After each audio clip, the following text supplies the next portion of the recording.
Thank you for listening to the show on Really Big Something Channel. October 18th, 2017. 2:05 here on the great WRKO. Okay, could this now be Charlie Faker's Annie Dukin? Huge scandal, and it may get bigger and bigger. Now, just to remind everybody, Jeff, who the hell was Annie Dukin? You remember her? She was a chemist at the Massachusetts crime lab, the big crime lab scandal, where she was arrested for allegedly mishandling over 60,000 samples. She was faking drug results, forging paperwork, mixing samples at these state police labs, and that helped to overturn numerous drug convictions. Numerous drug offenders, drug dealers were released on the streets because of her reckless criminal behavior. Okay, Annie Dukin. Well, Charlie Baker, Chicken Charlie, may now be undergoing his own version of Annie Dukin. And I want to give a huge hat tip to Eric Rasmussen and Aaron Smith.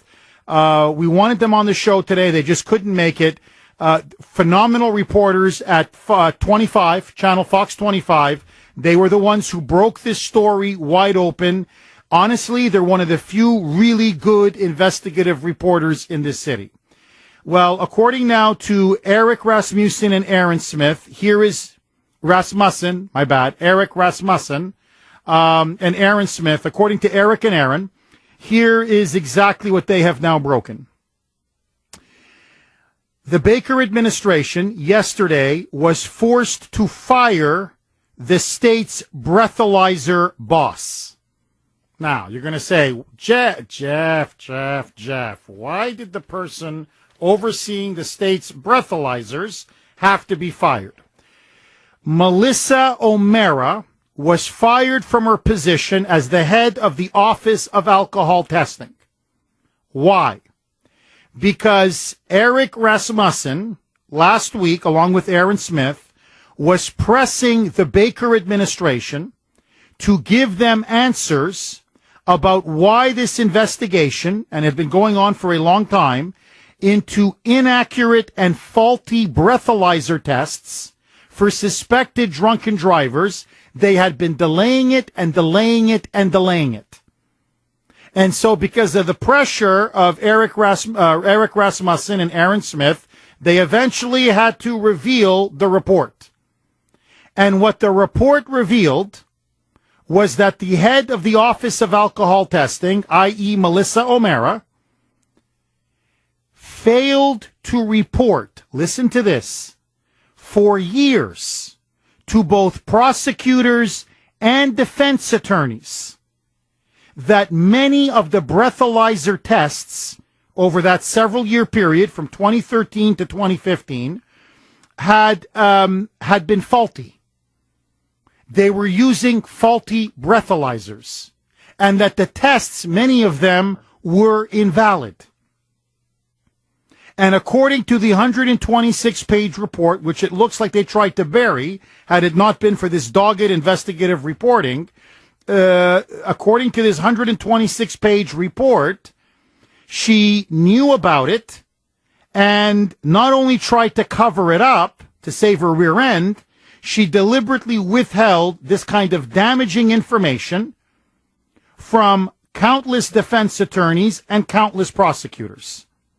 Now, according to the report, I'm just going by the report now, the machines, these breathalyzer machines, which apparently were not calibrated properly, as I said, for years, they say they were fixed in 2015. So they say it didn't work between 2013 and 2015. A lot of faulty, bad, not properly calibrated breathalyzers. However, in 2015, they say they were all fixed, and now they provide accurate results. That's what they say. Now, why is this such a big scandal? Well, apparently, you've got over 1,000 cases of drinking and driving that could be affected by this. if you had police officers unwittingly, unknowingly, using faulty or inaccurate breathalyzers. That means, as I told Brittany, I said, Brittany, think about this, okay? You went out for a girls' night out. You had a nice glass of wine, maybe 2 glasses of wine. Over 3-4 hours, no big deal. You get in your car. You're driving a little fast, whatever it is. You're not on your proper lane or whatever. Police officer suspects something, pulls you over, says, hey, ma'am, license and registration. Okay, Miss Jennings, how many drinks did you have tonight? I had 2 glasses of wine. Oh, really? Come here. Let me take a breathalyzer test.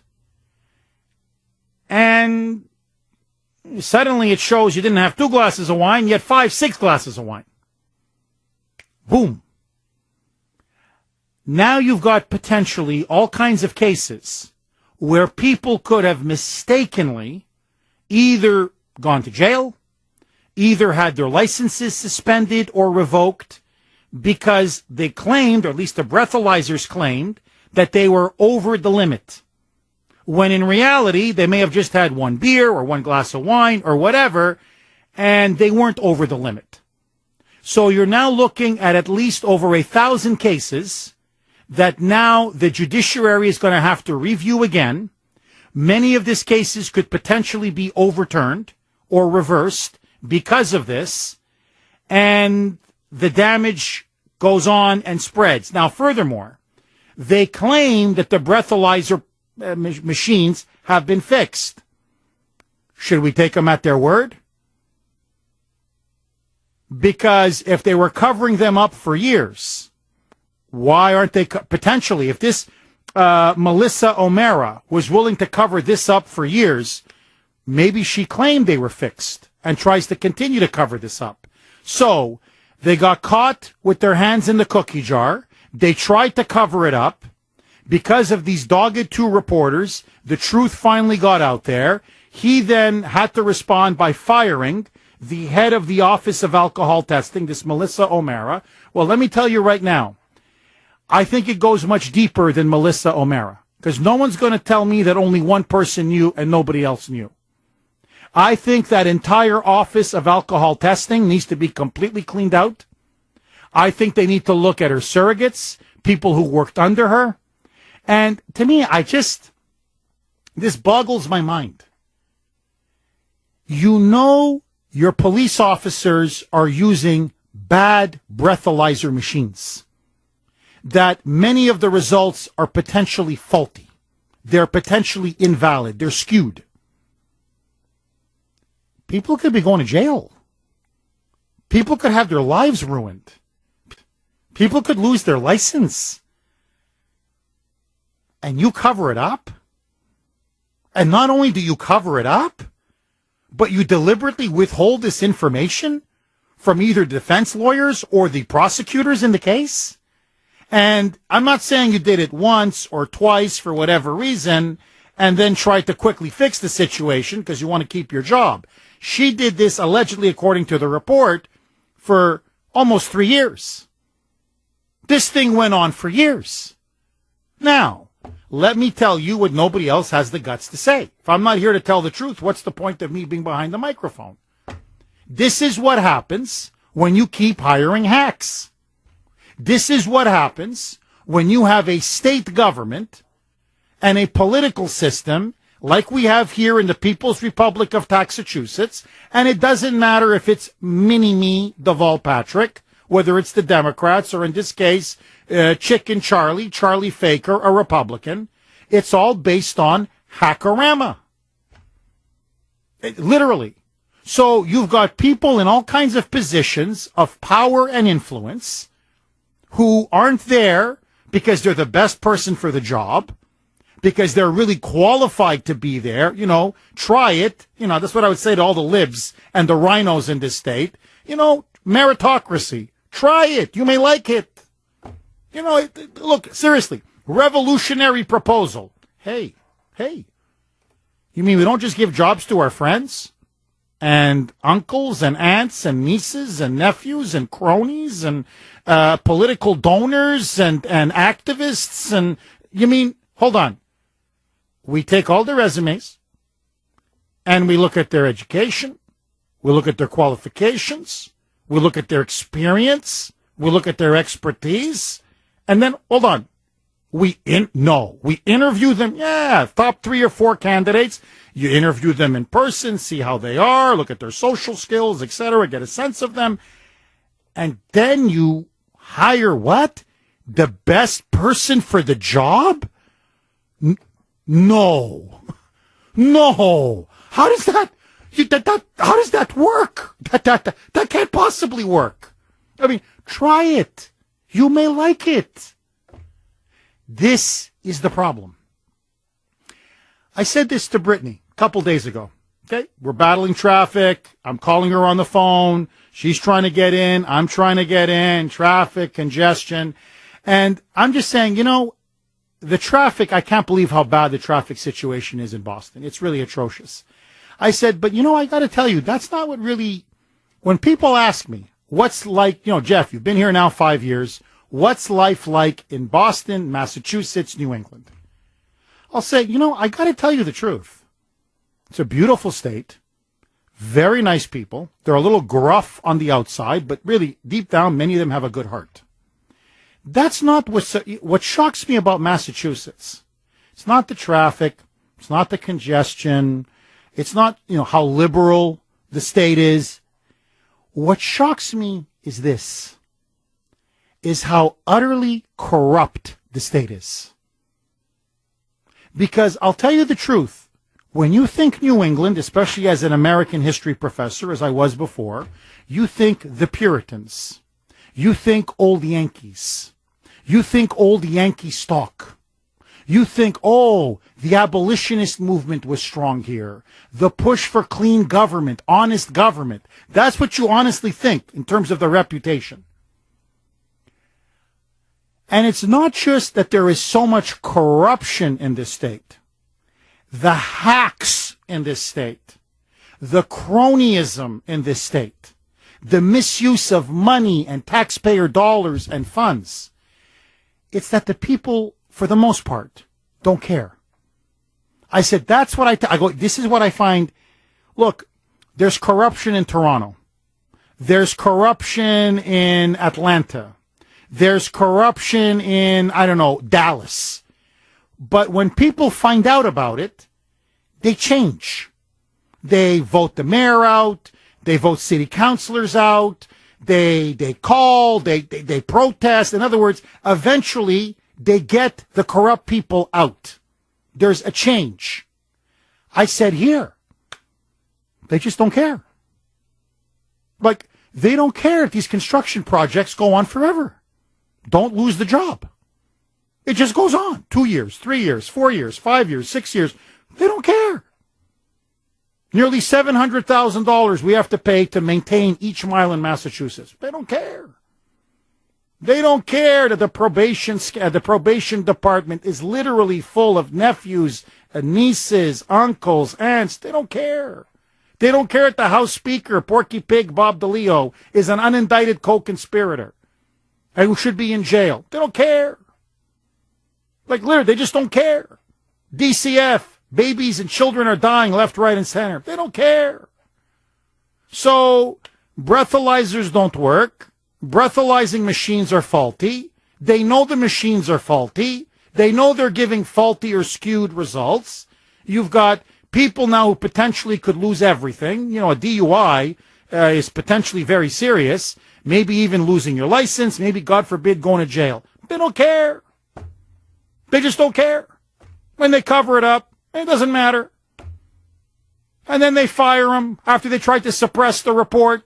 Son of a gun. We're going to have to let one hack go. And then replace this hack with another hack. I'm telling you, that's how they the system just keeps going. Okay, what are you going to do? She's going to get a good pension anyway. So you got a great pension. We're going to get rid of her, replace her with somebody else, another hack, and just keep on rolling. And the peasants don't care. And taxes go up. Seriously. And they take more and more of our money, and nobody cares. And I have to sit in traffic with these moonbats in their Priuses, with their Obama or Elizabeth Warren or I'm with her Hillary bumper stickers. And I swear, for them, sitting in traffic for 2 hours with potholes everywhere, construction projects everywhere, theft and corruption everywhere, and like for them it's a badge of honor. I live in Boston. We're the liberal Mecca. I'm with her. I love Elizabeth Warren. I'm part of the 99% against the 1%, even though the 1% governs us and rules us and steals our money. I don't care. I'm with her. I love Elizabeth Warren. Like, really? Sitting in traffic and getting your pocket picked, it's like a badge of honor for these moonbats. So I'm looking at this, and I'm like, look, let me tell you what's got to go. The entire Office of Alcohol Testing got to go. DCF, I cleaned that thing up from top to bottom. The Welfare Department, ay. How the hell do you have $2 billion a year going to illegal aliens in welfare and EBT? How does that happen? How does that happen? Baker is trying to bury this story, and I'm telling you, my question is now this. And I really want to congratulate Fox 25, Eric Rasmussen, and Aaron Smith for having the guts to break this story. Now we're going to find out how in the tank the media is for Charlie Faker. Where's Channel 4? Where's Channel 5? Where's Channel 10? Where's the Boston Globe? Where's the Boston Herald? Are they going to follow up on this report and demand that heads roll and people be held accountable? Or are they going to do what they did for Mini-Me? Just sweep it under the rug and cover it up. 617-266-6868 is the number. Your calls next. 227 here on the great WRKO. Okay, so Melissa O'Mara, the head of the Office of Alcohol Testing, has now been fired because we now know there were all these faulty breathalyzer machines that were used from 2013 to 2015 at least. A lot of them were invalid tests or invalid results. Well, so the State Public Safety Secretary, Dan Bennett, says now the decision to temporarily sideline all of the breathalyzer machines for either repairs or annual certification, only done out of an abundance of caution. The machines they say were fixed a couple years ago, don't worry about it. So, what is Bennett going to do on top of this? This is how the hacks work. So not only are they going to replace Melissa O'Mara, a hack, with another hack, they always use this as an opportunity to hire even more hacks. So Bennett now says, listen to this, he's going to hire a retired judge to help oversee the reforms at the Office of Alcohol Testing. You see how it works here in Hackorama? So the hack gets fired. Caught, too bad, what can you do? Replace her with another hack. Hey. And then, on the taxpayer's dime, we'll hire another hack, the judge, to look into the Office of Alcohol Testing. You see how this thing works? Hack upon hack upon hack. Paul in Dorchester. Go ahead, Paul. Jeff, don't kill the job, Jeff. Can't kill the job. This is what I know for the longest time in Massachusetts, or Taxachusetts, not to kill the job. For the longest time since I was young, Jeff, I used to take the MBTA bus, and I can tell you all the streets that used to be continually dug up like it's a mining operation in Boston. L Street, South Boston, was one of them. Neyland Street, which not even on your map, on your Google map, when you go down Neyland Street, Neyland that runs into Stewart, always being dug up. And we had Dudley Street, always being dug up. Jeff, it's unbelievable. Like in the minority neighborhoods, it's crazy. People are complacent; they won't complain. But when Deval Patrick was leaving office, it was being dug up. There was no pipes, nothing being replaced. There was a tractor there, some cones, a police officer. They were milking it. Like no wonder we're going bankrupt. They were milking the funds. So I don't know what to say, Jeff. Don't kill the job. No, I know. And Paul, listen, you touch on something. I always see police officers. That's another thing. I love the cops. You know that. Don't get me wrong. But I mean, guys, aren't you supposed to be arresting criminals? Instead, even Brittany's laughing. Have you noticed that, Brittany? Construction job after you're right. They're digging up all these holes. I see tractors. I see bulldozers. And then I see the cops with the lights. Wee-oo, wee-oo, wee-oo, wee-oo, wee-oo. And I'm like, what are you guys doing there? They're working overtime, Jeff. So I'm like, so not only are we paying for all these hack construction jobs, we got to pay for all the overtime, extra time, double time for the cops to be there with the Dunkin' Donuts coffee, a couple of donuts, and the lights. Wee-oo, wee-oo, wee-oo, wee-oo. I'm like, I'm in the wrong business. I should be a cop. 617-266-6868. I swear to Axe. All right, let's take it to Evan in the newsroom. 237 here on the great WRKO. Okay, my friends, let me ask you this. Should taxpayers pay for sex change operations for minors? Believe it or not, this is a proposal that is now slowly winding its way up in New Hampshire. And here to talk about it is Gabriella Jetty. Hope I'm pronouncing her last name correctly. She is with the Cornerstone Institute. Gabriella, thank you so much for coming on the Kuhner Report. Hi, Jeff. Thank you so much for having me. So, Gabriella, just for all the listeners out there, what exactly is happening in New Hampshire? Who's making this proposal and what's in it? All right, so to catch your listeners up on everything that's gone down, what has happened is the New Hampshire Department of Health and Human Services proposed a rule change, and this rule change would extend Medicaid coverage to gender transition services in New Hampshire. So this would include harmful puberty blockers, cross-hormonal therapy, and gender reassignment surgery. So again, in other words, like you stated, taxpayers would be funding gender reassignment surgeries for minors as well as adults. And basically what's happened so far is that this proposed rule change has gone through the Department of Health and Human Services procedures, but tomorrow, GELCAR is voting on whether to adopt or oppose this rule. And GELCAR is the Joint Legislative Committee on Administrative Rules, which is basically an oversight committee. So the power is in their hands tomorrow to, again, adopt or oppose this rule. And if they adopt it, Medicaid will be covering these gender transition services.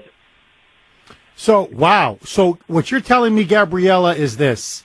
If this proposal is enacted up in New Hampshire, the poor taxpayers up there in the Granite State, they're going to have to be paying, say a 15-year-old girl or a 16-year-old girl wakes up and says, I want to be a boy. Or a 14-year-old boy says, I feel like being a girl. They want a sex change operation, which is not cheap. You know that better than I do. Mm-hmm. And the taxpayers are going to have to foot the bill. Yes, and it's not just the operation. It's the puberty blockers and the hormonal therapy, which is very expensive and also highly controversial. So the medical community is very divided on this. Michelle Cotella, who is the president of the American College of Pediatrics, she calls it child abuse. So it's a very controversial, heated issue, and I don't understand why the department is pushing ahead full steam on this issue. Now, Gabriella, do you know approximately how much one of these operations and the hormone therapy and everything, this is gold-plated, obviously. How much would this cost roughly per operation or per patient? So I was looking at some articles recently, and one was from a transgender individual who went through all of this. One estimate is $1,200 a month for hormones. It's different depending on the patient. Hold on, $1,200 a month? Yes, for the hormones. Again, it depends on the patient. Okay. The surgeries can go from anywhere to $30,000 to $60,000. Oh my and God.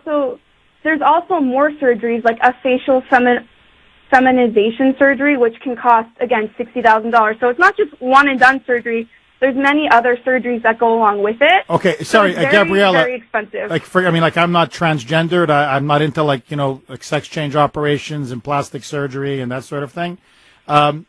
What is a facial feminization? What is that exactly? So that's when men transition, quote unquote, transition into their female body that they want to be. They have their bottom surgery and everything, but the facial feminization is when they kind of scrape the jawbone. Sometimes they do a rhinoplasty. It's just to make the face look more feminine. Look more feminine. Yes. Well, they got to work on the nose too, don't they? I mean, generally, don't men have like bigger, thicker noses? Yeah, and they also do like hairline adjustment surgeries. That's not cheap. Again, just to look more female. It's very expensive. Gabriella, you're right. That is not cheap. Now, how can New Hampshire even afford this?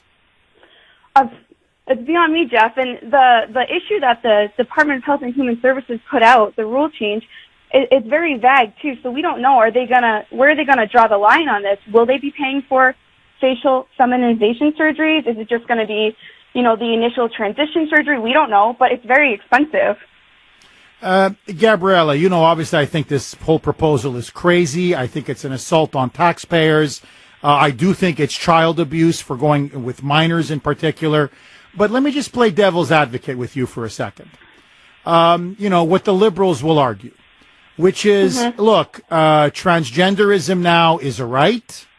It's the LGBTQ community. They're a persecuted minority. They were born in the wrong body. Why should they be penalized for having been born in the wrong body? This is nothing more than simply compassion, civil rights. And so we pay for all kinds of surgeries for people. How come why are you, Gabriella, so intolerant, so fascistic, that you don't want to see transgendered people get, a sex change operation? Why are you so transphobic? What do you say to that argument? So I would say it's actually because I have compassion that I'm opposed to this. A lot of children, so it started recently now, they're putting puberty blockers, they're having children take them to stunt their growth so they can transition. And, if you're a boy and you want to be a girl, they're going to give you puberty blockers so you stop developing as a male. And these drugs that they're taking, 98% of kids who are taking puberty blockers, 100% of them go on to get the gender reassignment surgery, and then many of them regret it afterwards. So I'm actually afraid. I have a dear friend in California. His name's Walt Heyer, and he's a former transgender. He transitioned, and he lived as a woman for 8 years and regretted it. And now he counsels people who have gone through this surgery and regret it to the point where they want to harm themselves because they can't believe what they've done to their body. So I actually have compassion for these people, and I don't think a one-and-done surgery is going to fix what's wrong. So I don't want them to get to that point where they go through a surgery, they go through everything, and then they want to kill themselves, because the suicide rate among transgender individuals is 20% higher than the suicide rate among non-transgender individuals in the same age group. Gabriella, I'm just curious, how many people are we talking potentially about? In other words, how many people would be eligible for this kind of, as you call it, gender reassignment, sex change, surgery, procedure, hormone therapy? How many people we're talking about here? So don't quote me on this because it's not 100% accurate, but I've heard estimates of about 50 people in New Hampshire could be eligible for this. So they're talking like less than 100. Yeah, but again, it's $30,000 to $60,000. Oh, it's a lot of money. Look, it's a lot of money. There's no question about it. Now, Gabriella, if you don't mind me asking, we spoke a little bit on the phone yesterday when you called and you let me know about this story. But I'm just curious. You sound quite young on the phone. How old are you, if you don't mind me asking? I'm 22 years old. You're 22. Wow. Have you just graduated from college? Yeah, I graduated from St. Anselm in May. It's very rare and it's very special, and frankly, it's very impressive that somebody 22 years of age, A, would be playing a key role in a think tank, and B, that you would be so engaged on social issues. And I'm just curious, Why, you're 22. Many fellow millennials don't care about these sort of issues, or in fact, they support these issues. Why are you so determined to expose what's going on, say, with transgender sex reassignment surgery? Why are you so interested in these burning social issues of the day? I would just say I grew up Catholic. I'm still Catholic, so these social issues, hit home to me. And I really do have compassion for people. And with these transgender issues in particular, I think the left always just says, like, do whatever you want. We'll accept it. Be who you want. But the problem is people face real challenges in life, and just someone patting them on the back going, that's okay, go ahead and do it. It doesn't help them. And so these transgender individuals, I believe something's wrong. I want to help those people so they don't get to the point where, a state-funded surgery is going to get them to the point where they say, what did I do to my body? And they're going to regret it and, God forbid, harm themselves. So, I have compassion for people, and I think there's a complexity to the human person that the left never wants to acknowledge because it's too much work and because it means saying no sometimes. But I just try to seek the truth and do the right thing, and that's why I'm involved on these issues. Gabriella, can you let people, we have a lot of listeners in New Hampshire, where should they go for this hearing tomorrow so they can have their voices heard? Where's the location and what time? Okay, so the hearing is at 9 a.m. It's in the Legislative Office Building, which is directly behind the State House, and it's in room 306 and 308. And the other thing I would really encourage, if you have any New Hampshire listeners, if you can please email and call your state senators and your state representatives who are on this committee and tell them to oppose it. It really makes a big difference in New Hampshire because we're such a small state. When they hear from constituents, it impacts their vote. And we have all of this information that I just said at nhcornerstone.org. So everything's on there, all the people you need to contact, all their emails and their phone numbers. If you can't get there tomorrow, please send them an email or please call them. So, and the website again for your wonderful organization is nhcornerstone.org, correct? Yep. Yes, nhcornerstone.org. Okay, your last name, is it Jetty or Jet? Did I mispronounce it? No, you got it right. It's Jetty. Jetty. Okay. We have been talking with Gabrielle Jetty from the Cornerstone Policy Research. Gabrielle, thank you so much for coming on the Kuhner Report, and keep up the good fight. Thank you so much, Jeff. God bless. Take care. 617-266-6868. Okay, coming up next, Halloween. Now universities are banning 5 costumes on campus. You want to know what those 5 are? And number 1 on the list, it's going to blow your mind. Next. 2:54 here on the great WRKO. Okay, just a quick reminder. I have a fresh column up on WRKO.com. Please, all of you, if you can, go read it, pass it on to your friends. Kuhner's Corner, the fall of liberal Hollywood. I look at the Harvey Weinstein scandal and show not only what it means for Hollywood and our culture, but for the Democrats, the media, and liberalism itself. Please, very important column. If you can get it out there, I appreciate it. Okay, my friends. Halloween is right around the corner, a couple weeks away, and it's almost like an annual tradition now. So the snowflakes are getting triggered, a lot of microaggressions. And so at Ohio State University, the local student magazine publication literally published a flowchart, I swear, to help the snowflakes pick a costume for Halloween that isn't, quote, racist or, quote, offensive. And so the questions include, this is what you have to ask yourself now, if you're thinking of getting a Halloween costume for you, for your kids, for your friends, whatever.